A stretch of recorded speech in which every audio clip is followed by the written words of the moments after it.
Hello, I'm Prabjot Kaur and welcome to the Daily News Bulletin of Jagran English. Let's begin with the first big story of the day.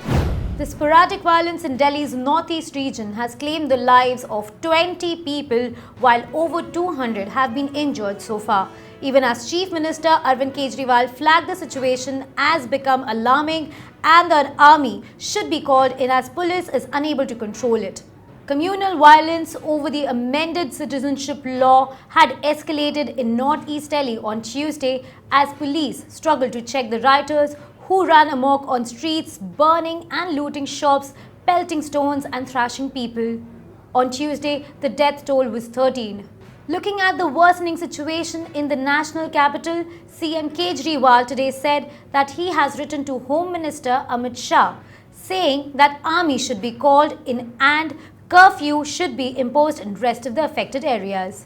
After Monday night, incidents of arson tension had smoldered in the national capital, and on Tuesday, streets in several localities like Chandbagh, Bhajanpura, Gokulpuri, Mojpur, Kardampuri and Jafrabad saw pitched battles between the members of two groups who also hurled petrol bombs and opened fire. Meanwhile, in a midnight hearing, the Delhi High Court directed police to ensure safe passage and emergency treatment for those injured in the violence over the amended citizenship law. The hearing took place at the residence of Justice S. Muralidhar on an urgent plea seeking safe passage for the injured to medical institutions with adequate facilities.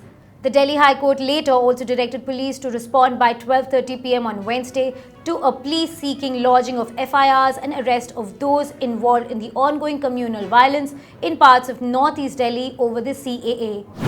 Meanwhile, the Supreme Court today refused to entertain petitions filed in connection with the incidents of violence in northeast Delhi, holding that it was for law enforcing administration to ensure environment is conducive.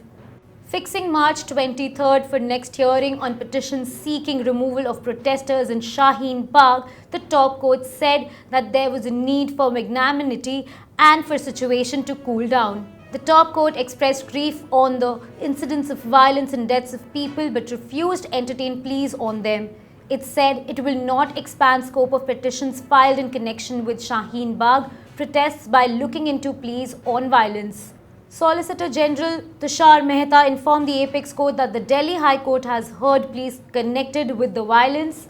After this, the bench disposed the application saying it is for the High Court to take the matter. Giving examples of police in the US and UK, Justice K.M. Joseph said that there was lack of professionalism on part of police and the force needs to act professionally as per law if something goes wrong.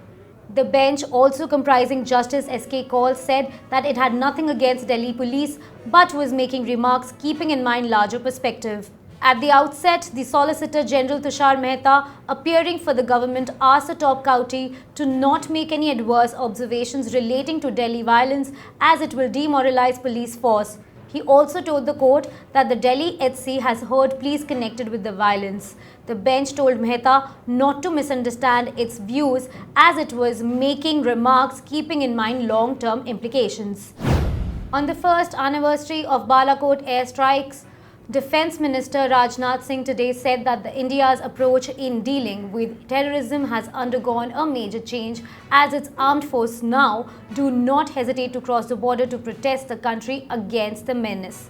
In a tweet today, Rajnath thanked PM Modi for bringing change in India's approach against terrorism and our ways to counter terror, adding that the surgical strike of 2016 and Balakot Air Strikes of 2019 are testimony to this change. Earlier today, Indian Air Force Chief RKS Bhaduria that the message of the Balakot airstrike was clear that there will be a robust response to a terror attack from across the border.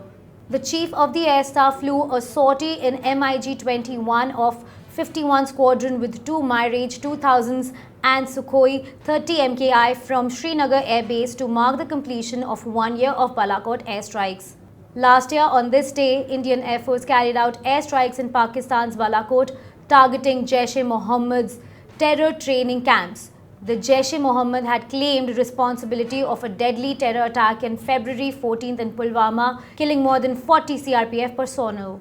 A day after Balakot Air Strikes, the IAF foiled Pakistan Air Force retaliation in which India's Wing Commander Abhinandan Varthaman, while piloting a MiG-21, shot down Pakistan's F-16. However, Varthaman's jet was also shot down by Pakistan's surface-to-air missile, leading to his capture. He was released by Pakistan after 2 days due to the international pressure. Upon returning to India, Varthaman received a hero's welcome. And with this, I conclude the daily news bulletin for today. We will be back tomorrow with more big stories of the day. You can log on to english.jagran.com to catch all the developments of the day. You can also follow us on Twitter, Facebook, and YouTube.